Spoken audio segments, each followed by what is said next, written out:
Olá, pessoal. Nesse vídeo nós vamos ver exemplos de análise exploratória de dados usando algumas bibliotecas do Python. Eu vou executar os códigos usando o Google Colab, e esse caderno aqui, o link para esse caderno, eu vou colocar na página. Todas as bibliotecas que a gente vai utilizar aqui nesse vídeo já estão pré-instaladas no Colab, com exceção dessa biblioteca SuiteVis, que é uma biblioteca que gera relatórios padronizados sobre um conjunto de dados. Nós vamos ver exemplos dessa biblioteca mais à frente. Além disso, eu coloquei esse trechinho de código aqui, porque a versão dessa biblioteca tem conflito com algumas bibliotecas aqui do Python pré-instaladas e estava gerando alguns avisos. Nada que atrapalhe a execução, mas só para evitar de ficar mostrando aqueles avisos, eu coloquei isso aqui para ignorar.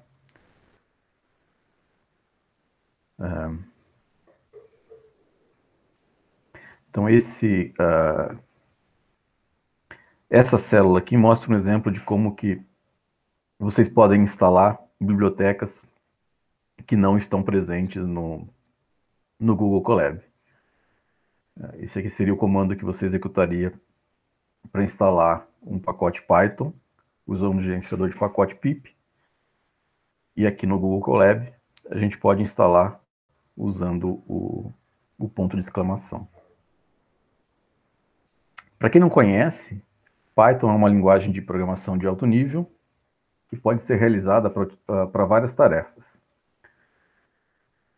Ela tem ganhado popularidade nos últimos anos para análise de dados, porque existem muitos pacotes que facilitam bastante a tarefa, tanto de pré-processamento de dados, como nessa análise exploratória de dados que nós vamos fazer aqui, quanto na etapa de modelagem, que a gente vai ver mais para frente no curso. É uma linguagem que tem uma sintaxe bastante simples e amigável. Ela é bastante flexível. E tem bastante documentação na internet para diversos dos pacotes que a gente vai usar. Então, é uma escolha bastante interessante aqui para o nosso curso. Se você quiser instalar uma distribuição de Python na tua máquina, uma bastante fácil de instalar e de manter é a distribuição Anacon. Ela é uma distribuição gratuita para uso individual. Se você quiser fazer uso comercial, existem versões pagas, mas para você usar na tua própria máquina, ela é gratuita. Tem gerenciador de pacotes, então evita que você gere conflitos com os pacotes do sistema, se você usa Linux ou OS X. E é fácil, você consegue facilmente instalar pacotes se você está usando Windows. Se você não quiser ou não puder instalar o Python na tua máquina, uma opção bastante flexível é o Google Colab, que é esse que eu estou usando aqui nesse caderno. O Google Colab é feito com base no Jupyter Notebook, que é uma das interfaces que você pode usar para trabalhar com Python,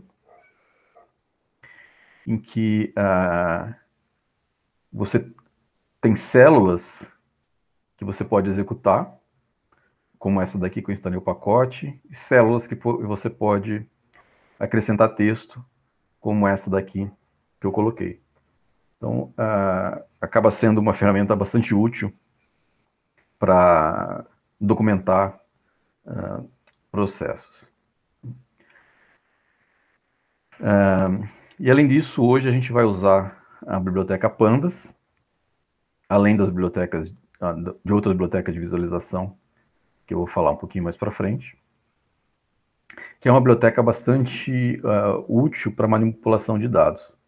O objetivo da aula não é fazer um curso sobre pandas, então eu vou mostrar alguns recursos básicos do Pandas aqui para fazer manipulação de dados, mas tem uma farta documentação na internet que pode ser consultada.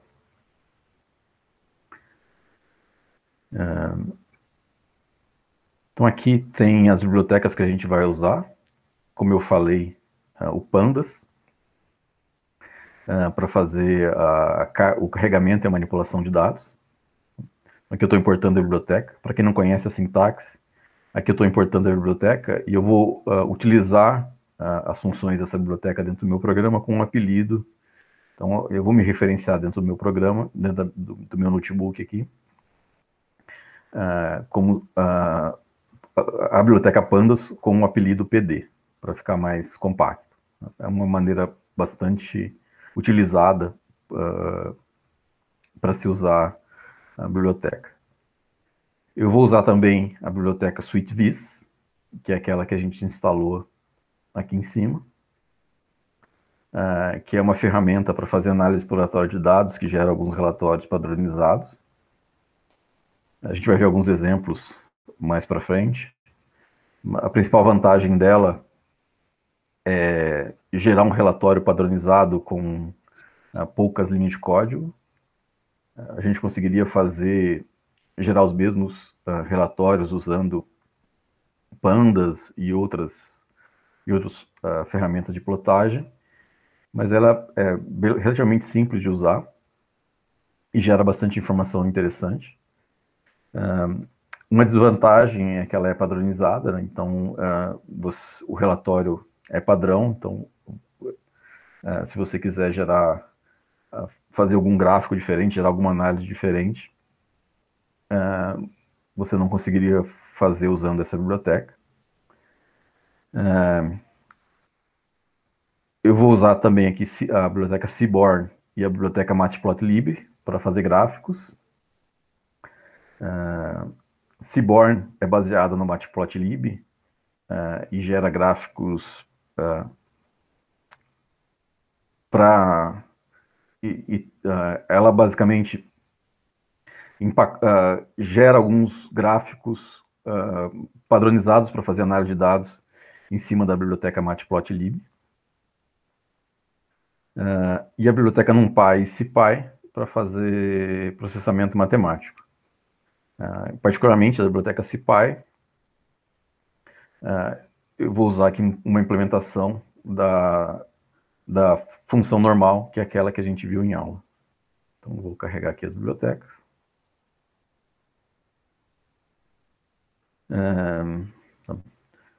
Vamos iniciar carregando a base de dados. A base de dados que eu vou usar como exemplo aqui é uma base de dados bastante simples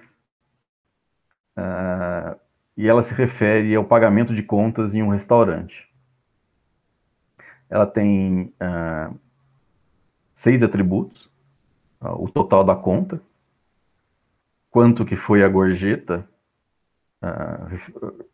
deixada para o serviço, para o garçom, se o cliente que pagou a conta era do sexo masculino ou feminino, se a mesa estava numa área de fumante ou não. É uma base de dados relativamente antiga, então os restaurantes ainda não tinham área de fumante e área de não fumante. O dia da semana em que o cliente visitou o restaurante e quantas pessoas estavam na mesa naquele dia. Então aqui eu vou carregar a base de dados. A base de dados está disponível nessa URL aqui. Então aqui eu vou carregar. Ela é uma base do tipo CSV, né? Comma separated value, que são valores separados por vírgula. Então aqui no Pandas, ele tem várias funções para fazer a carga de dados. E uma delas é essa aqui, read CSV. E a coluna 0 dessa base de dados aqui, eu vou usar como índice, e esse índice nada mais é do que uma numeração sequencial de cada linha. Então aqui eu carreguei a biblioteca, usando o Pandas. Então o Pandas aqui ele cria uma estrutura parecida com uma planilha do Excel, o que a gente chama um data frame, um quadro de dados, em que eu tenho linhas e colunas. A minha base de dados está representada como linhas e colunas. Esse comando head aqui, ele lista as primeiras linhas do meu banco de dados. Então aqui ele está mostrando as 5 primeiras linhas. Se eu quiser mostrar mais linhas, eu posso aqui passar um argumento, a quantidade de linhas que eu quero mostrar, né? Então aqui eu pedi para ele mostrar as 10 linhas, as 10 primeiras linhas. Se eu não pôr argumento nenhum, ele mostra as 5 primeiras, que é o valor padrão. Então, aqui no primeiro registro, o total da conta foi R$16,99, e a gorjeta foi de $1,01. O cliente era do sexo feminino, o cliente pagante, estava numa área de não fumante, foi feito num domingo, num jantar, e tinham 2 pessoas na mesa. Esse aqui é o índice numérico. Assim como a gente tem a função head, a gente também tem a função tail, cauda, que mostra as últimas linhas da minha tabela. Então aqui tem as últimas linhas. Se eu quiser, ele mostra também 5 linhas, se eu quiser mostrar mais que 5, eu posso colocar ali um argumento. Então aqui ele está mostrando as 10 últimas linhas dessa minha tabela.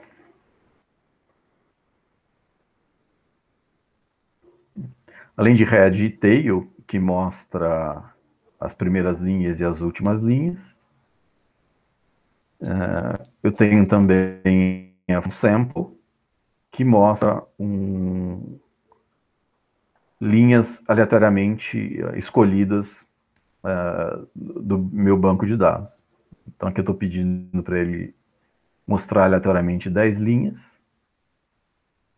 e aqui ele vai aleatoriamente sortear 10 linhas para mostrar. Como é uma amostra aleatória, então cada vez que eu executar aqui, ele vai mostrar 10 linhas diferentes. Então aqui serve para a gente carregar a base de dados e verificar se ela foi carregada corretamente, dar uma olhada na tabela, quais os atributos que existem, quais os valores, como que eles estão preenchidos e tudo mais.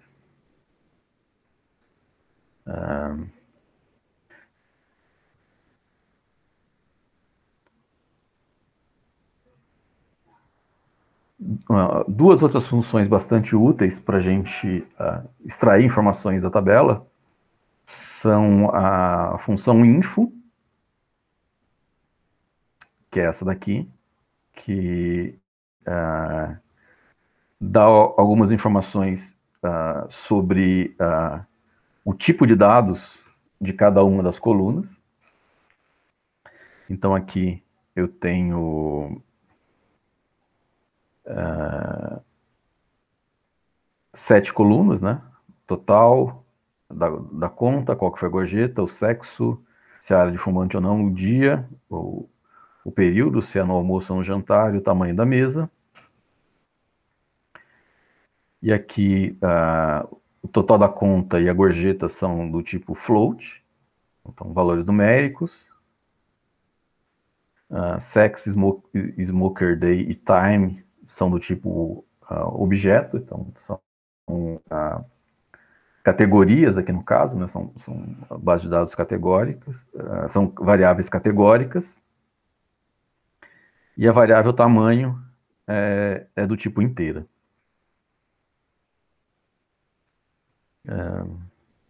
Além disso, aqui ela mostra quantas linhas tem, né? Então eu tenho aqui 244 linhas. O meu índice está numerado de 1 até 244. Eu tenho 2 atributos numéricos, um inteiro e 4 do tipo objeto.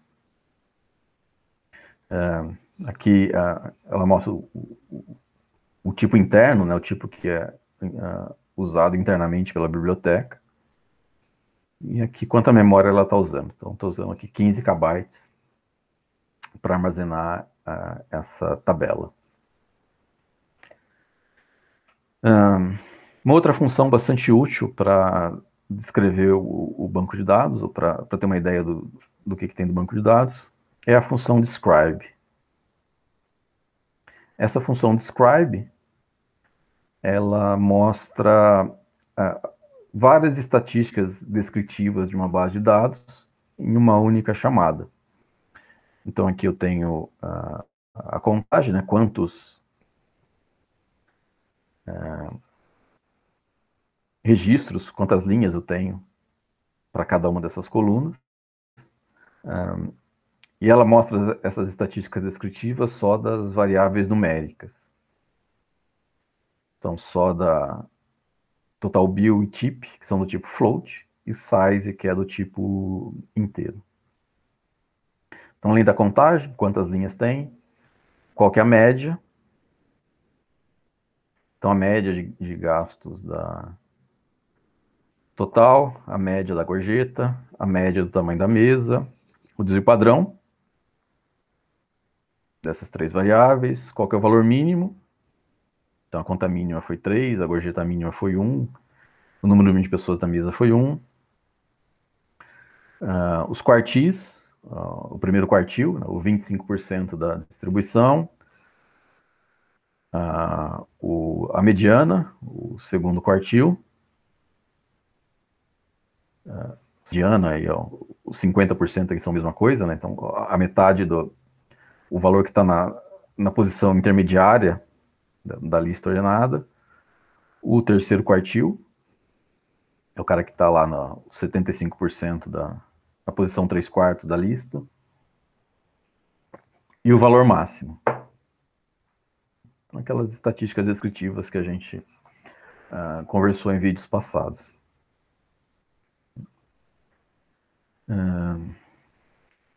Pandas tem muito mais funcionalidades, a gente pode fazer,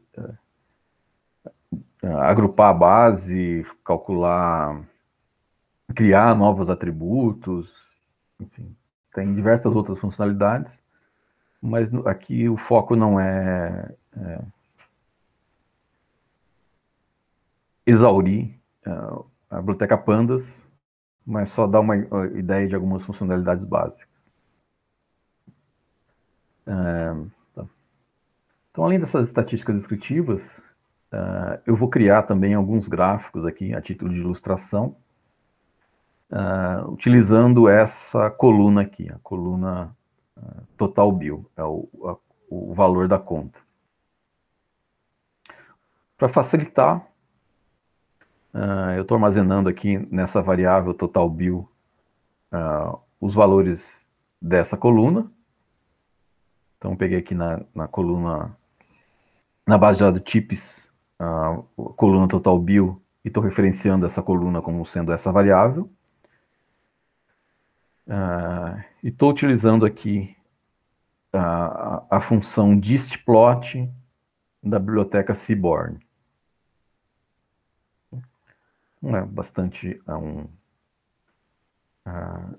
é uma função bastante simples de usar. Eu só passo aqui os valores que eu quero calcular para essa função distplot, e aqui ele gera sobrepostos um histograma, que é essa área achurada aqui no fundo,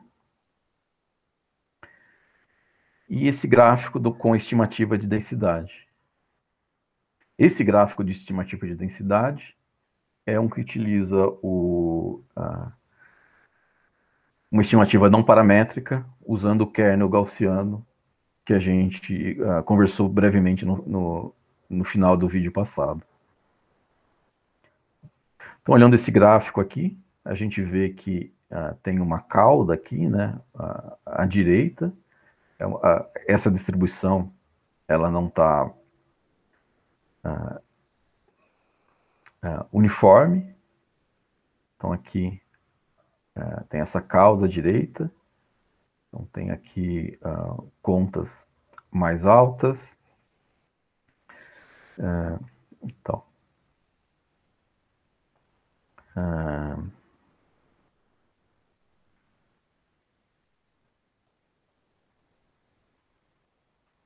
como a gente viu também na aula passada, as distribuições que tem essa cauda à direita aqui, elas têm a característica que a média é maior do que a mediana e do que a moda. Então, nessa outra célula aqui, só para ilustrar esses três valores, eu calculei a média, a mediana e a moda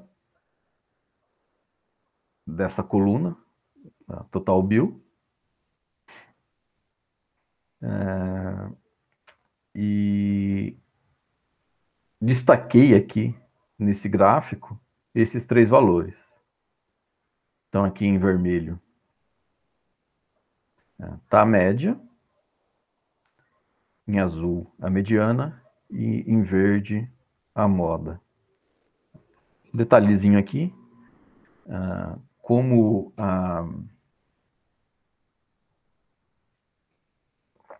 uma distribuição ela pode ter mais de uma moda, quer dizer, eu posso ter um empate entre os valores mais frequentes, a função moda aqui do pandas, ela retorna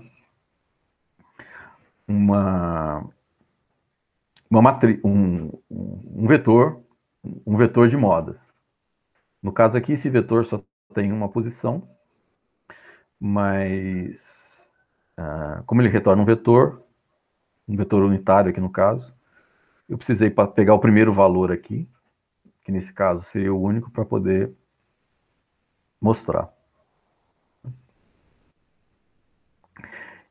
E média, mediana e moda são funções também da biblioteca Pandas.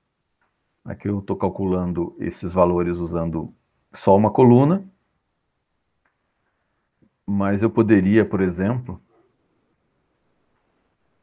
calcular o valor da média de todas as colunas, chamando a função média para a base inteira.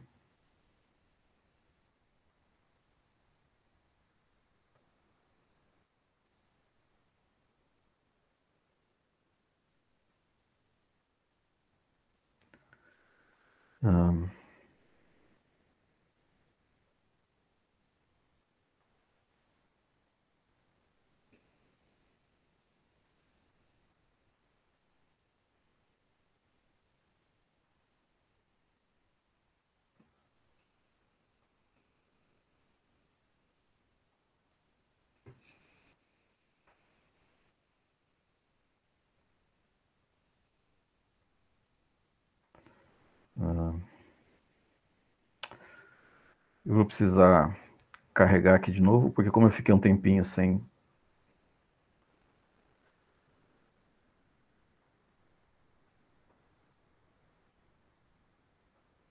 executar as células, o Pandas me desconectou da máquina virtual. Então, aqui carregando as bibliotecas, carregando a base de dados. E uma vez que eu já carreguei, eu posso aqui calcular a média. Então, aqui só em uma única chamada, como eu estou usando o data frame inteiro, né, a tabela inteira, ele calculou a média de todos os atributos numéricos. Se eu quiser calcular a mediana, eu também posso. Então, aqui é a mediana dos três atributos numéricos. E aqui, só para ilustrar, se eu quiser calcular a moda, aqui ele retorna uma matriz e a moda para todas as variáveis. Como a moda está definida também para atributos categóricos, né, então ele também retornou aqui a moda dos outros atributos não numéricos. Então, o valor mais comum da variável sexo é masculino, o valor mais comum da coluna smoker é não, o valor mais comum da coluna dia é sábado, e o valor mais comum da coluna período é jantar, noturno.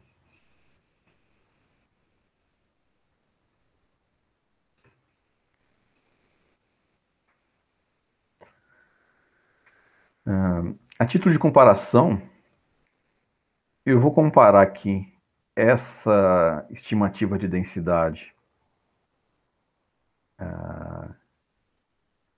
não paramétrica com uma estimativa paramétrica da densidade.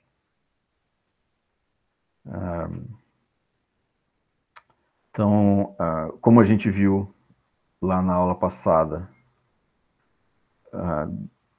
de acordo com o princípio da máxima verossimilhança, eu vou usar a média e a variância amostral como sendo estimativa da média e variância para aquela variável.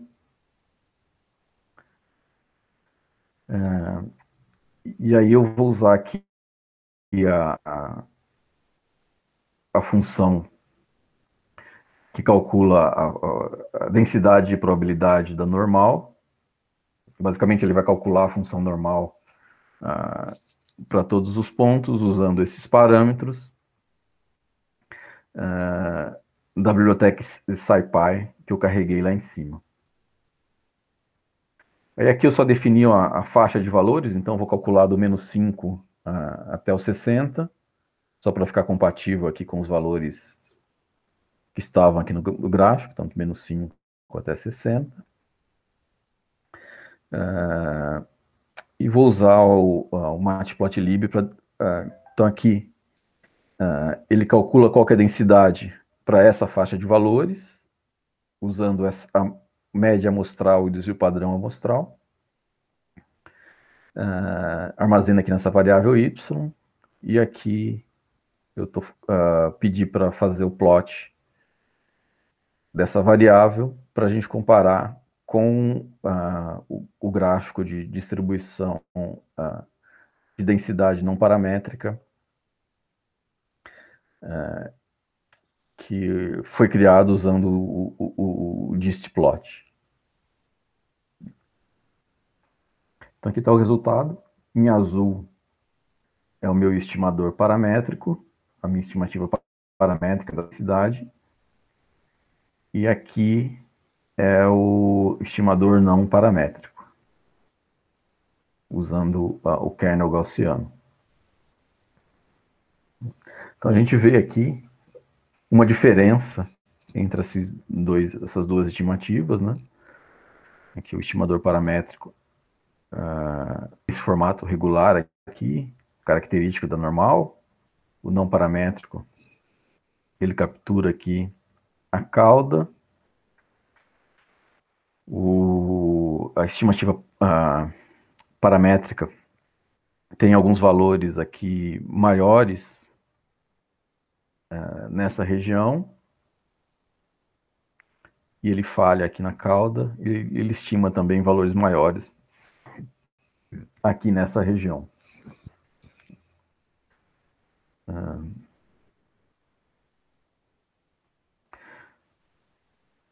Para ilustrar a diferença aqui entre o estimador paramétrico e não paramétrico, usando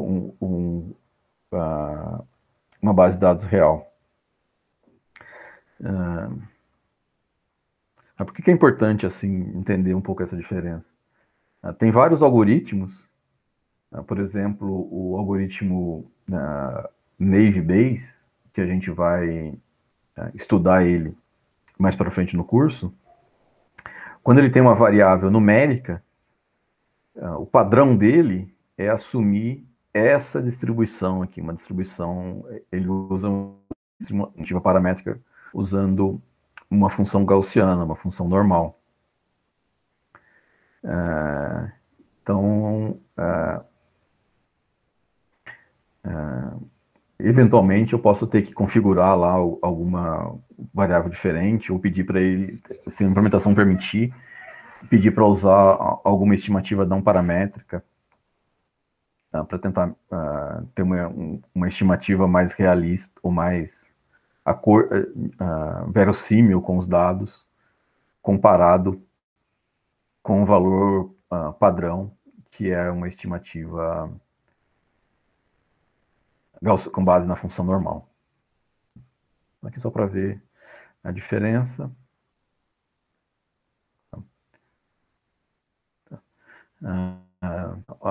Outra coisa que eu esqueci de comentar aqui é que se a gente calcula, como aqui a gente tem uma cauda maior para a direita, se a gente calcular o valor de skewness, né, de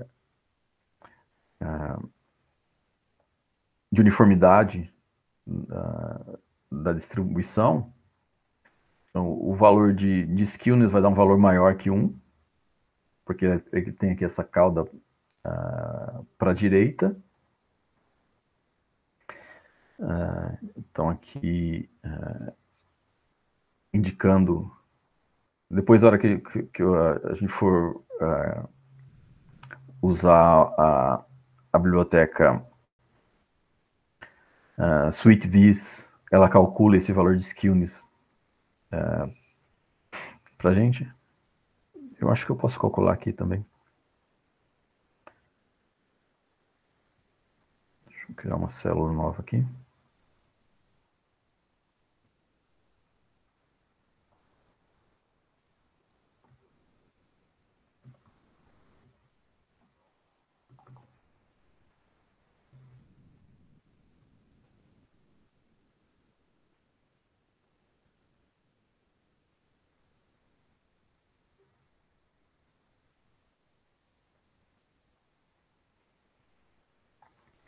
Então, aqui, ó.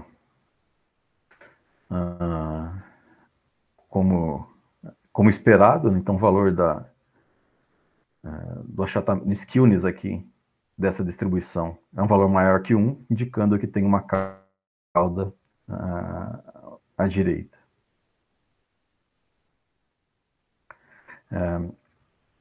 E aqui também dá para a gente ver que os dados eles têm um formato, a distribuição usando kernel tem um formato mais afunilado do que a distribuição normal, a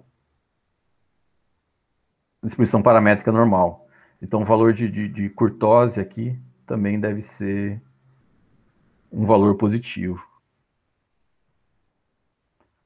Deixa eu pegar aqui, total bio ponto curtose, ele deve dar um valor positivo, que é o valor positivo para a curtose. Aqui olhando os gráficos, a gente tem uma expectativa do valor dessas estatísticas descritivas. A gente também pode criar um box plot,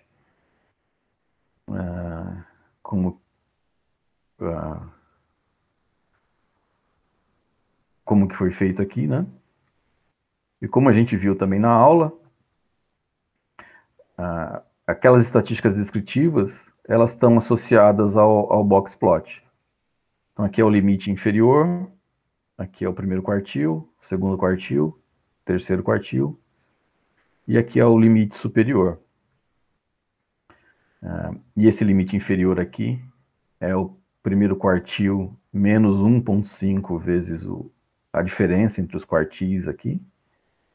E esse limite superior é 1,5 vezes... É esse cara aqui, o Q3, mais 1,5 vezes o IQR, a diferença entre os quartis. Um detalhe aqui que faltou na aula, esse limite inferior aqui, como o valor mínimo é menor do que o LI calculado por essa fórmula,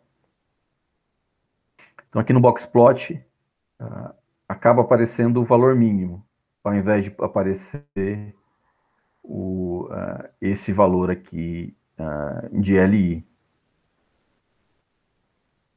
Então, aqui, eu vou calcular aqui. E aqui ele mostra que estão aqui, ó, o valor mínimo LI, o primeiro quartil, o segundo quartil, a mediana, o terceiro quartil e o LU. Se eu tirar esse cara aqui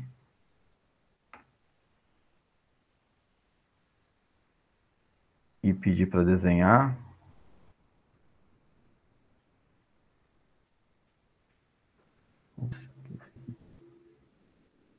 tá? Se eu deixar só a fórmula que está no slide e pedir para desenhar o gráfico, o LI acaba sendo um pouco mais baixo. Quer dizer, o mínimo aqui é maior do que o LI. Então, aqui no gráfico de boxplot, ele acaba pegando o valor mínimo dessa minha coluna de dados aqui, ao invés de pegar o valor LI calculado. Então, é por isso que eu adaptei aqui, para pegar o máximo entre o valor mínimo da coluna e o LI, e aqui para pegar o mínimo entre o valor máximo dessa coluna e o valor de LU calculado pela fórmula. Aqui, como tem mais valores, vai dar exatamente igual ao valor da fórmula. Mas aqui, como o mínimo é maior do que o LI calculado, ele acaba pegando o mínimo entre eles. Então, aqui, só voltei aqui o LI para mostrar. Então, o que a gente fez aqui é usar funções do Pandas e geração de gráficos usando o Seaborn e o Matplotlib para fazer uma análise exploratória de dados. É uma alternativa bastante válida, bastante... você consegue fazer... é bastante flexível, você consegue fazer várias análises diferentes. O problema dela é que, às vezes, se você tem uma variável, uma base de dados bastante grande, pode ser bastante trabalhoso fazer isso por um grande conjunto de variáveis. Então, existem vários pacotes e para várias linguagens de programação que geram relatórios padronizados para essa análise exploratória de dados. O Python tem uns 4, 5 pacotes diferentes, tem para o R, tem para o SAS, enfim, várias... a maioria dessas linguagens que são usadas para fazer análise de dados tem alguma ferramenta que permite gerar relatórios padronizados com poucas linhas de código com várias informações a respeito dos dados. Um dos que eu mais gosto é o SweetVis, que a gente vai usar aqui para brincar um pouco com essa base de dados. Então aqui eu estou usando o SweetVis para fazer uma análise dessa base de dados. Então ela vai gerar um relatório a respeito dessa base de dados e estou armazenando isso aqui na variável report. E aqui, como eu estou usando um notebook do Python, eu pedi para eu chamei essa função aqui, show notebook, em que ele mostra o relatório dentro aqui do próprio notebook do Colab. Mas eu posso pedir para salvar esse relatório como um HTML e aí eu posso explorar esse relatório depois clicando no arquivo HTML.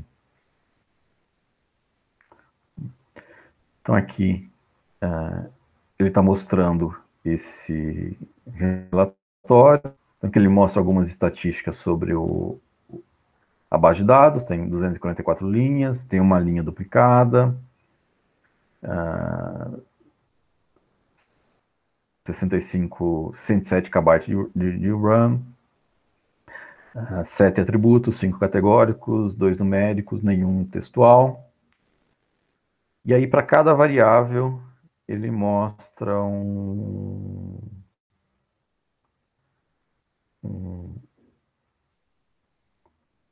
mini relatóriozinho aqui padronizado. Então, aqui para as variáveis numéricas, ele mostra as estatísticas, máximo, o 95 percentil, o terceiro quartil, a média, a mediana, primeiro quartil, o quinto percentil e o mínimo, a faixa dos dados, né, a amplitude, que é o valor máximo menos o valor mínimo, então a diferença entre máximo e mínimo, o IQR, que é esse valor aqui, né, que é o Q3 menos Q1, a diferença desse para esse, desvio padrão, variância,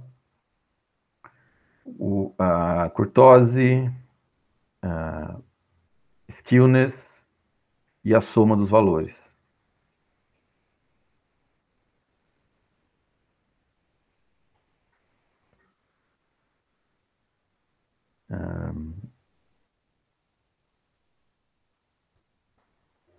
Então,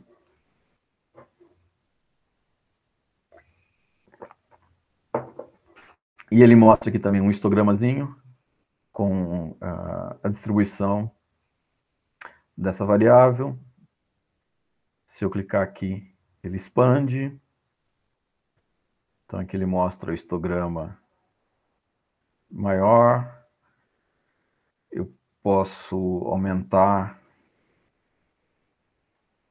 ou diminuir o tamanho aqui a largura da barra. Então aqui eu posso, eu vou mostrar 5 barras, então a largura vai ser menor. Eu vou mostrar 15 barras ou 30 barras, ou aqui no automático, os valores mais frequentes, os menores valores, os maiores valores e as frequências dele.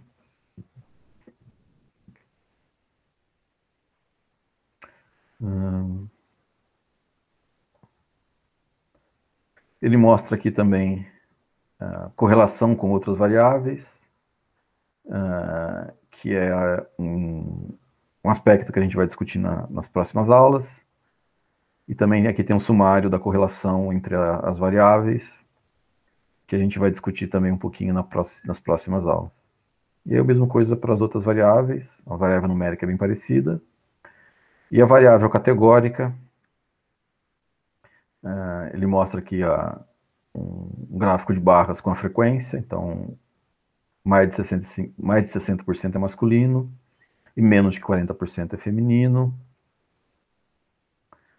A relação com outras variáveis e por aí vai. Então, um relatório padronizado, bastante útil para fazer essa exploração dos dados.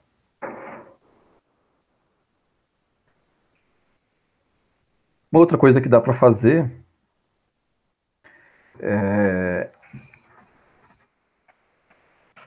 explorar os dados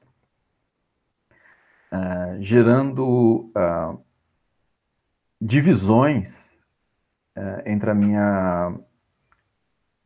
entre a minha base.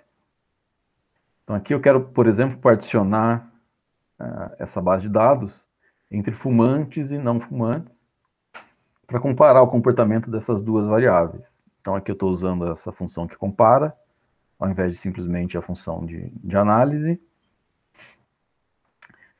Aqui tem o critério de como que eu quero quebrar. Então ele vai dividir essa base de dados em dois, né? Então para aquelas em que essa expressão aqui é verdadeira, então que o fumante é igual a sim, vai ficar em um subconjunto, e que o fumante é diferente de sim, vai ficar em um outro subconjunto. E aqui são dois rótulos que eu posso criar para essas duas bases. Como estou criando aqui para fumante, eu vou chamar uma base de fumante e uma outra de não fumante. Só um rótulo para essas duas partições. Então aqui ele gera aqui a visualização fazendo a comparação dessas duas partições. Então aqui eu tenho os fumantes, só aquela seleção da base em que isso aqui é verdadeiro, né? Então os fumantes, e aqui os não fumantes. Então eu tenho 93 fumantes e 151 não fumantes. O duplicado ficou aqui em fumante. E as outras informações são iguais. Aí eu posso olhar as associações só nesse subconjunto, ou naquele outro. Ou eu posso comparar as estatísticas entre essas duas partições. Então aqui tem um histograma com essas duas partições, e aqui as estatísticas dessas duas partições. A gente vê aqui, por exemplo, que os fumantes, tem aqui uma concentração maior aqui em valores mais baixos, e aqui os não fumantes, a cauda para a direita é um pouco maior. Então aqui tem o morro aqui para a direita pende um pouco mais. Então,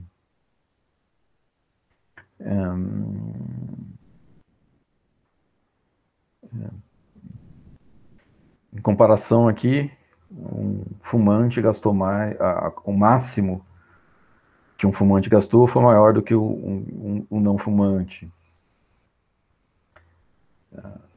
Apesar ter essa tendência aqui de ser um pouco maior, a média do fumante é um pouco maior do que a média de não fumante.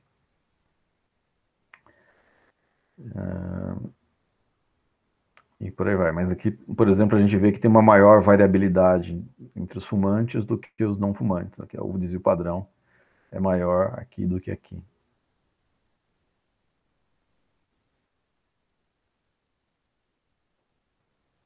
E aqui também a gente tem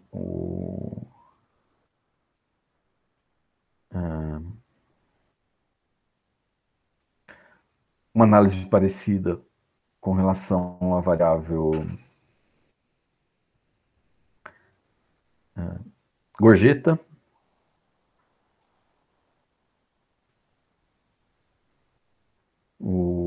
Aqui as duas distribuições são relativamente parecidas, mas tem algumas barras aqui do não fumante dá uma gorjeta menor do que os fumantes. É mais ou menos parecido entre homens e mulheres. Os fumantes tendem a ir mais no sábado, comparado com os outros dias. E os não fumantes tendem a ir menos na sexta-feira.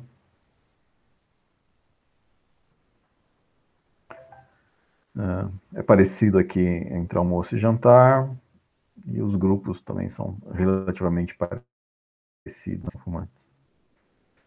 Eu posso fazer a mesma coisa para sexo, masculino e feminino. Então aqui, do sexo feminino aqui, a distribuição é mais alongada aqui. Então, o valor característico da gorjeta do pagante feminino, a moda, tende a ser mais alta aqui, comparado com o masculino. Então, tem essa distribuição mais alongada. Dá para ver aqui, está no valor de Skillness, né? O valor de curtoses, perdão. A curtoses do subconjunto feminino é maior do que o subconjunto masculino.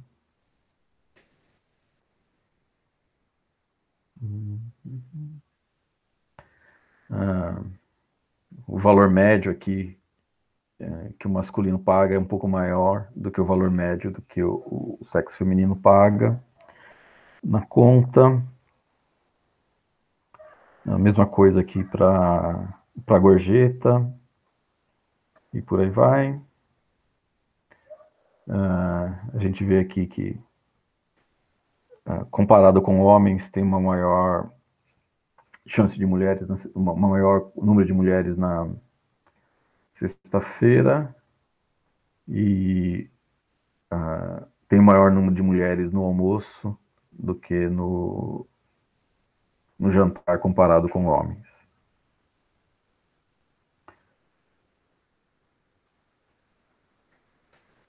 E aqui é a mesma coisa, só que dividindo entre almoço e jantar. A gente vê aqui, por exemplo, que a cauda do jantar tende a ser maior do que a cauda do almoço. Quer dizer, as contas tendem a ser um pouco mais altas no jantar do que no almoço. E as gorjetas também tendem a ser um pouco mais altas no jantar do que no almoço, que está também aqui nas estatísticas descritivas. Aqui o valor da conta é um pouco maior no jantar do que no almoço, e o valor da gorjeta também é um pouco maior no jantar do que no almoço.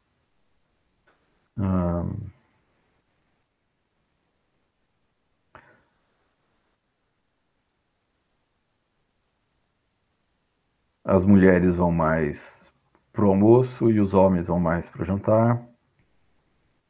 Fumantes aqui é relativamente parecido. E tem uma predominância grande aqui de almoço na quinta e sexta-feiras e jantar sábados e domingos. Provavelmente aqui, ó, o restaurante só abre para o almoço na quinta, almoço e jantar na sexta, e só para jantar no sábado e domingo.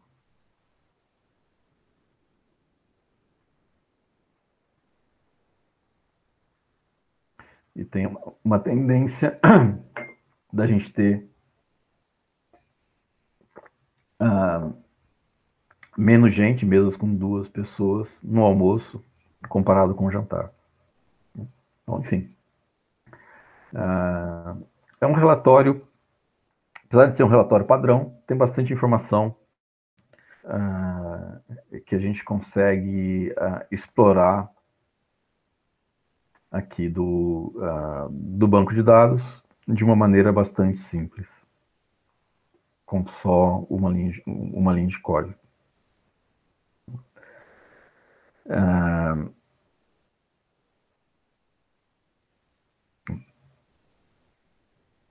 Na continuação, o que eu vou fazer aqui é simular alguns problemas que a gente pode ter na base de dados com relação a valores ausentes e ver como que isso pode influenciar das estatísticas ou, que a gente calcula sobre a base de dados. Então, como eu falei na semana passada, a gente tem três tipos de valores ausentes.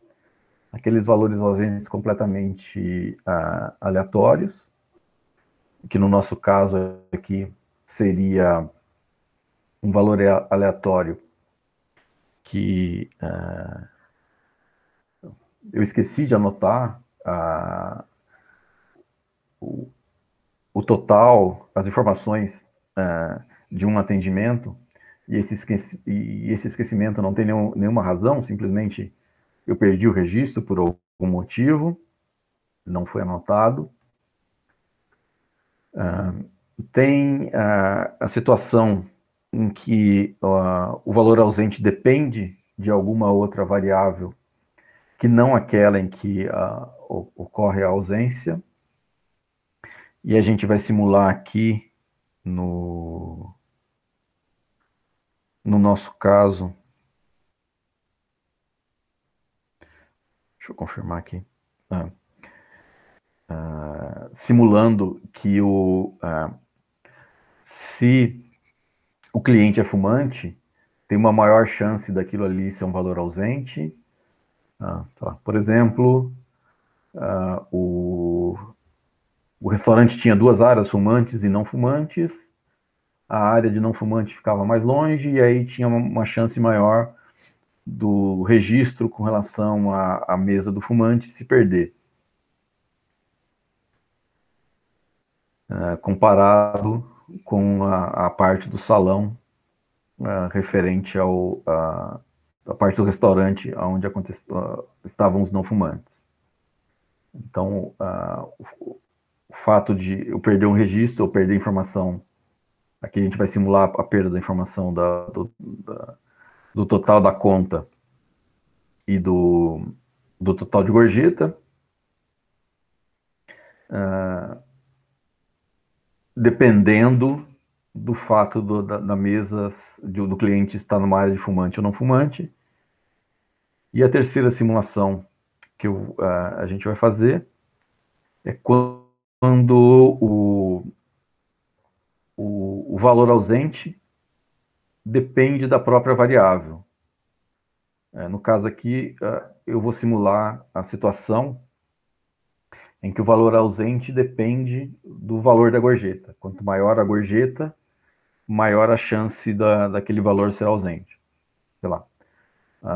O garçom, quando recebe uma gorjeta mais gorda, uma gorjeta de maior valor, ao invés de registrar aquele valor, pode decidir ter uma maior probabilidade dele omitir aquele valor para poder ficar com a gorjeta, algo assim.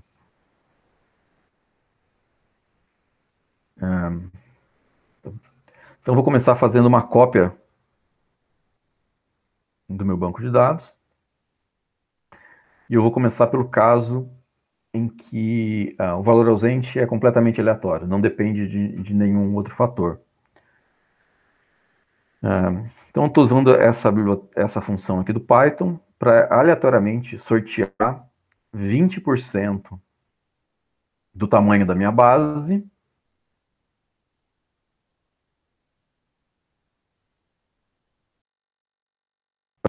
uh, 20% da minha base e vou substituir aquele valor por um none, um not a number, que seria o correspondente ao valor ausente. Então, aqui, se eu pegar aqui e verificar o que tem dentro da variável sample, então aqui são os registros que foram aleatoriamente sorteados para fazer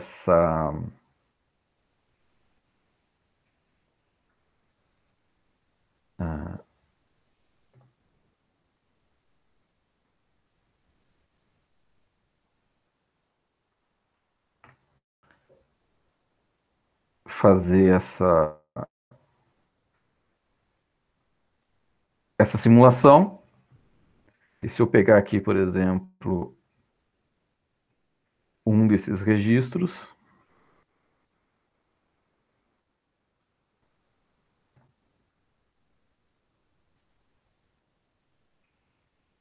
ups,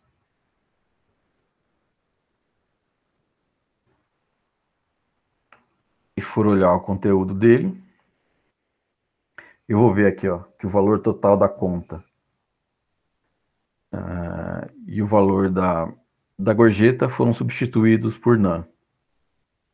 Se eu comparar aqui com a base de dados original, então esse aqui era o valor original, a conta tinha dado 13,13 e a gorjeta foi 2. E nessa minha cópia em que eu fiz artificialmente incluí essa falta de dados, esse valor agora é NaN.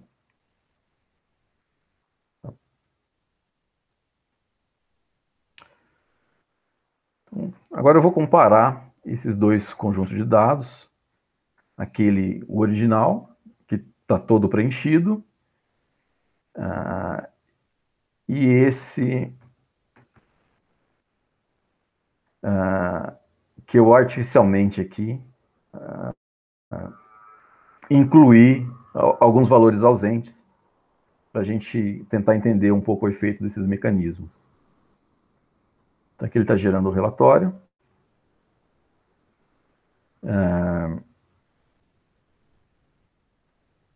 Então aqui estou fazendo a comparação entre a base de dados original e a base de dados com os valores ausentes.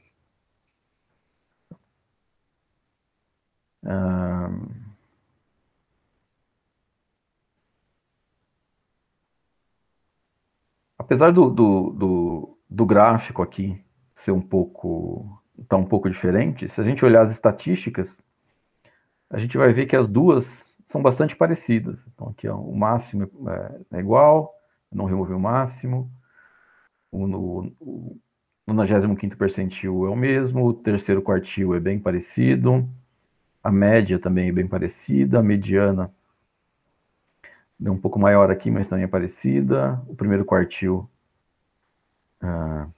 deu um pouco maior aqui, mas também é parecido. O quinto percentil é bem parecido. E eu acabei removendo aqui o mínimo. Mas aqui o IQR deu bem parecido. A variância e desvio padrão também deram valores bem parecidos. E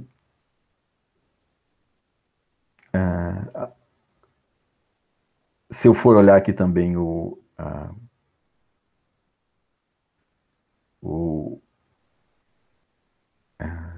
a gorjeta, as estatísticas também são bem parecidas.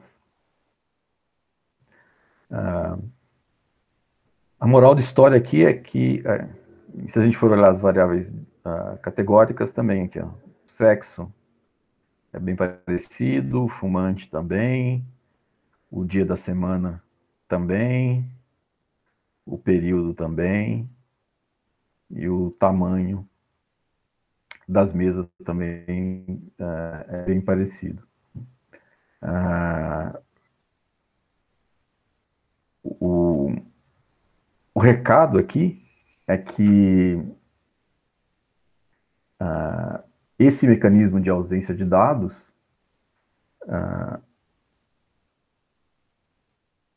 o impacto dele é bem menor do que os outros dois mecanismos de dados que a gente vai ver daqui a pouco.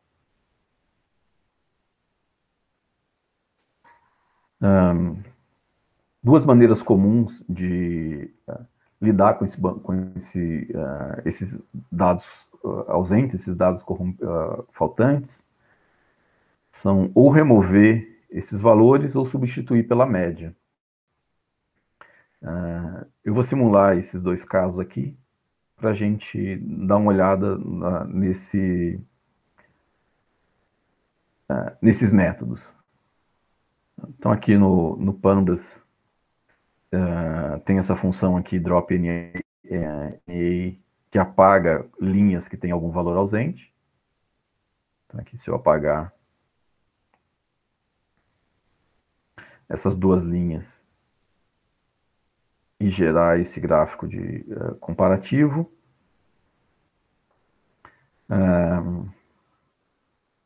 A gente vai ver aqui que o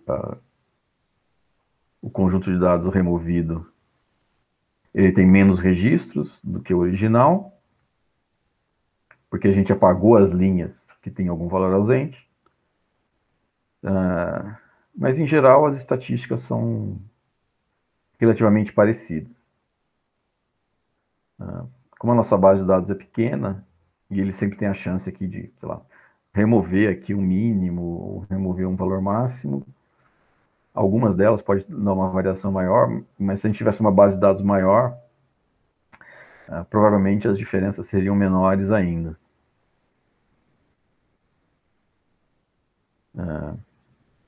Aqui.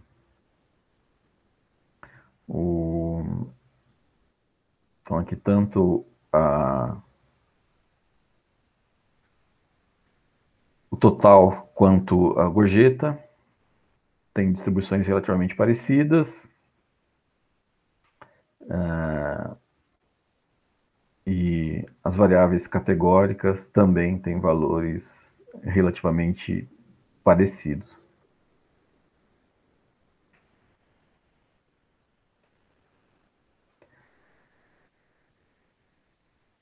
Uma outra maneira de se tratar os dados, que tem algum valor desconhecido, é substituir aqueles valores desconhecidos pela média. A gente chama isso de imputar um valor. Então, eu estou imputando, estou inserindo ali, naquele valor ausente, algum valor arbitrário para poder não perder dados. No caso aqui anterior do descarte, a gente diminuiu a base de dados de 244 para 163. A gente jogou fora 20% dos dados. Aqui eu não perco, eu vou imputar esse valor. Se o algoritmo ele não trabalha, a técnica de modelagem ela não trabalha com valor ausente, eu preciso fazer alguma coisa, e no caso aqui eu decidi inserir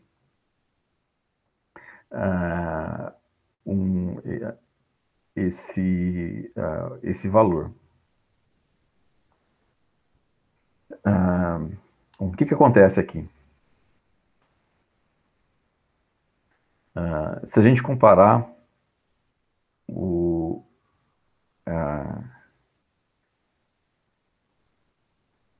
a base de dados original com aquela em que...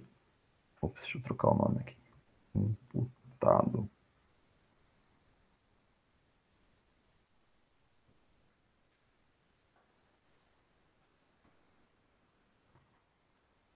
Com aquela que eu artificialmente alterei, que eu imputei um valor, e como como a gente viu lá em cima, a distribuição dessa variável aqui, total bill, ela tinha uma cauda, a média estava para cima da moda. Dá uma olhada no que acontece aqui, ó.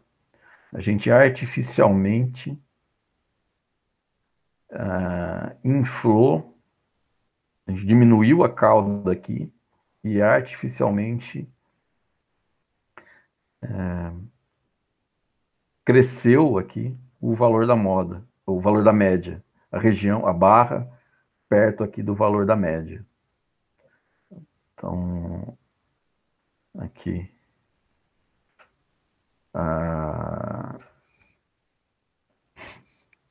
apesar da média ser bem parecida aqui, na base de dados original e na base de dados imputada, se a gente olhar a mediana, vai ver uma diferença grande aqui. Eu alterei bastante a minha distribuição dos dados. Eu artificialmente fiz com que eu dei um shift, né? Eu dei uma deslocada artificial usando essa técnica de preenchimento para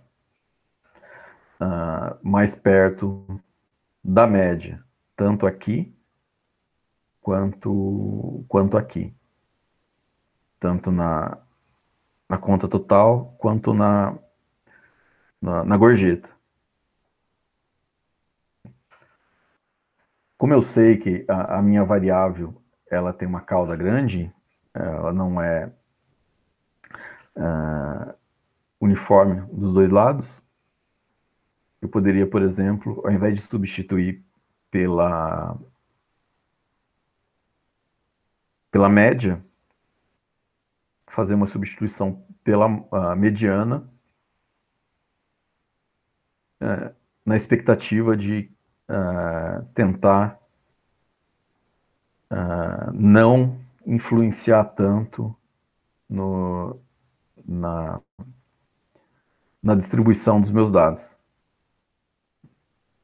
Aqui, mesmo assim, é óbvio, né, que eu não vou conseguir recuperar a base de dados original, porque eu estou substituindo vários valores por um único, mas aqui a mediana e as estatísticas, a mediana, a média, o IQR ficaram um pouco mais parecidos.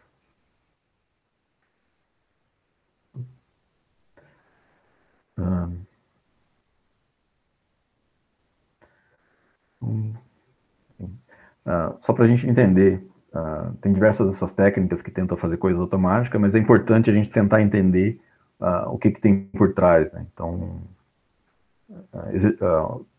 tentar fazer esse tipo de análise pode ajudar. Na outra simulação aqui, o que eu vou fazer? Eu estou simulando o caso em que o valor ausente depende de alguma outra terceira variável. Então, eu estou inserindo valores ausentes aqui no total e na gorjeta. E se o cliente é fumante, ele vai ter o dobro de chance, de probabilidade de de ser escolhido para ser um valor ausente. Então, e como é que eu fiz isso? Aqui. Eu criei um vetor de uns, e aí, naquelas posições em que o cliente era fumante, esse vetor de 1 tem o mesmo tamanho da minha base, né? Tem 244 valores, e naquelas posições em que o registro era de um fumante, eu substituí aquele 1 por 0,25, e aí só dividi pela soma, para isso aqui representar uma probabilidade, e usei aquela probabilidade para selecionar as linhas do meu banco de dados. Então, se eu imprimir aqui o valor de P, então aqui, ó, tem esse 0,29 aqui, é a probabilidade de eu selecionar aquele registro, nesse caso aqui é o não fumante, e quando tem um fumante, tem uma probabilidade, o dobro aqui, 0,59, de eu selecionar aquele registro para poder, para apagar o valor para artificialmente apagar o valor do total da conta e da gorjeta nessa simulação. E aí eu vou comparar os dois casos. Aquele em que eu inseria o valor aleatório simplesmente completamente aleatório, e esse que é a inserção do valor ausente depende da variável fumante.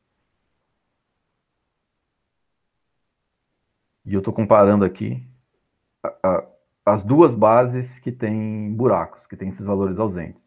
Uma que eu gerei completamente aleatória, e outro que eu gerei aqui dependendo dessa terceira variável.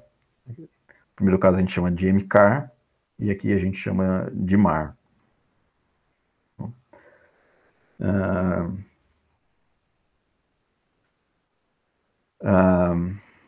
Bom, o que acontece? Bom, como a gente viu lá em cima, que tem uma certa tendência do fumante dar uma gorjeta menor do que o não fumante, a distribuição aqui dessa variável alterou. Quer dizer, o fato de eu ter um mecanismo diferente para fazer que implicou nesse valor ausente, gerou uma distribuição de dados diferente daquela completamente aleatória. Quer dizer, esse mecanismo que depende de uma terceira variável pode estar gerando uma amostra não tão representativa assim do meu banco de dados. Então aqui a gente vê que tanto as contas tendem a ser menor, quanto que as gorjetas também tendem a ser um pouco menor. Essa barra aqui é um pouco maior.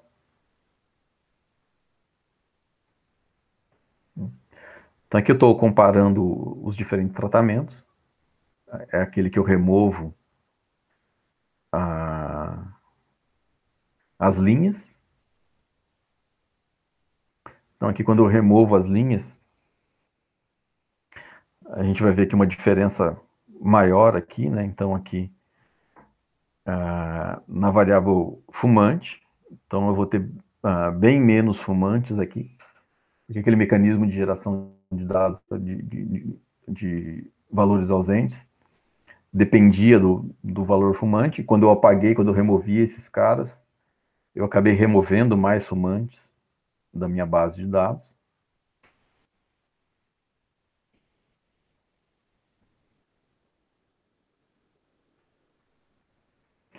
E como os fumantes visitavam o restaurante mais no período do jantar, aqui, ó, eu tenho também uma diferença aqui. Eu perdi aqui alguns fumantes. Eu perdi mais fumante no jantar do que no almoço. Quer dizer, esse mecanismo de valor ausente, que pode acontecer em diferentes aplicações, pode influenciar na minha base de dados. E aqui eu estou comparando a imputação pela média nessas duas bases de dados, naquela que os valores ausentes são completamente aleatórios e essa que tem uma maior chance do valor ausente ser da categoria fumante. E o que a gente vê aqui é que também tem uma diferença aqui nessas duas distribuições. Como aqui tem uma média maior, uma média menor de gorjeta de fumante, eu estou mexendo ainda mais nessa distribuição comparado com a base de dados original.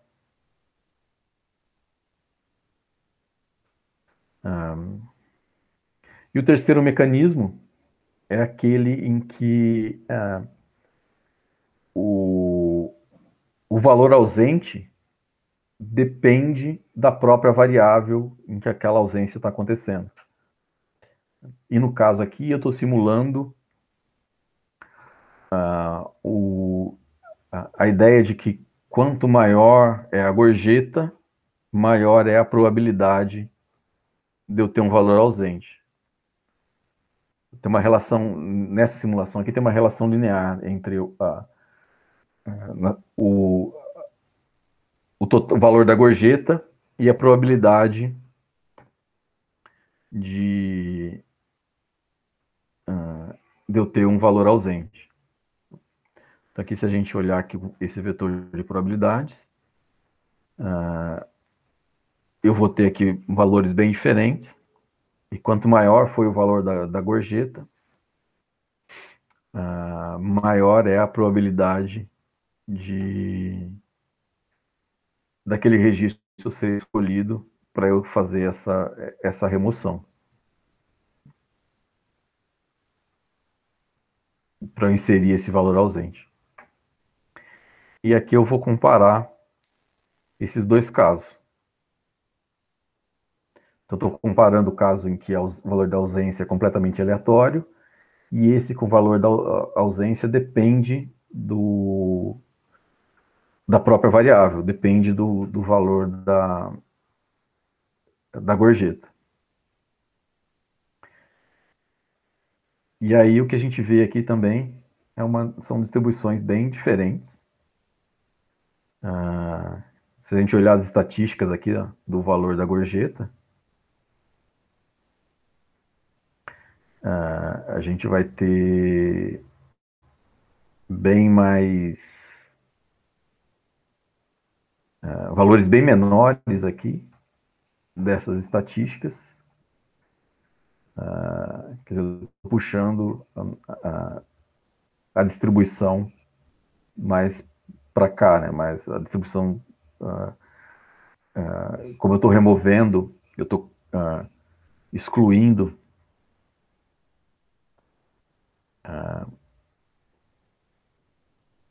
valores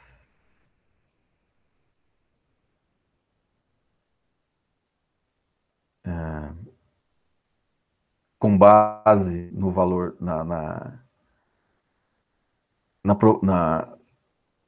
em quanto que foi dado de gorjeta. Aqui a distribuição ela vai pender mais aqui para os valores de gorjeta mais menores.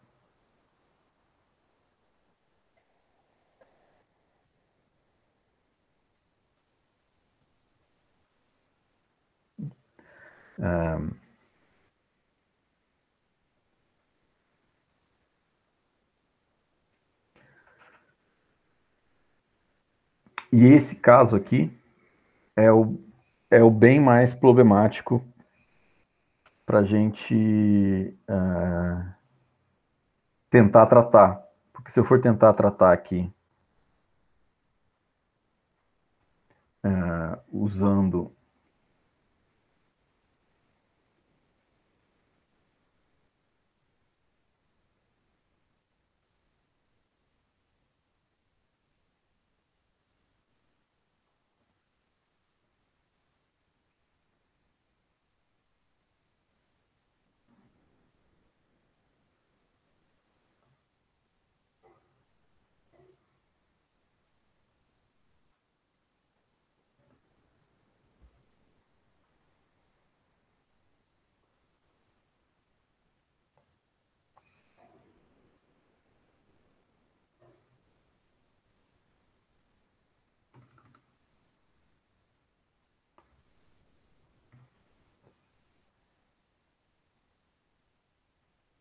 se eu for tentar tratar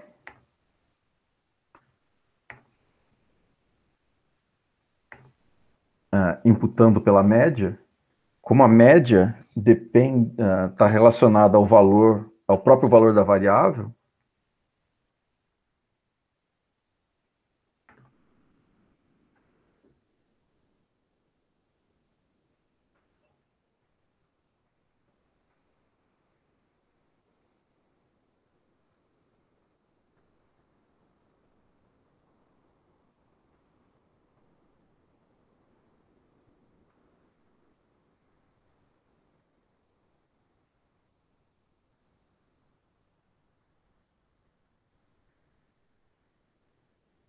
eu vou ter uma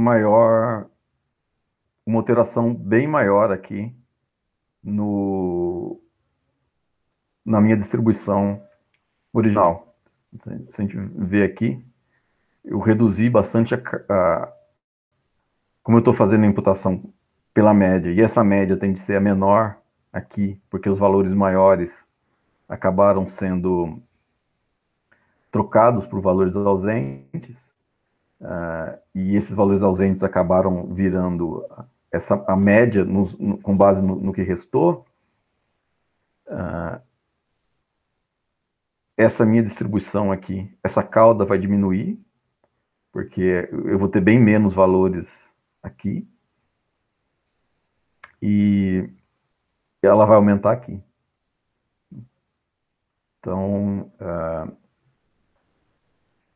esse tipo de mecanismo de valor ausente é um dos mais difíceis de tratar, porque eu estou perdendo informação da própria variável que eu estou tentando usar para contornar o problema.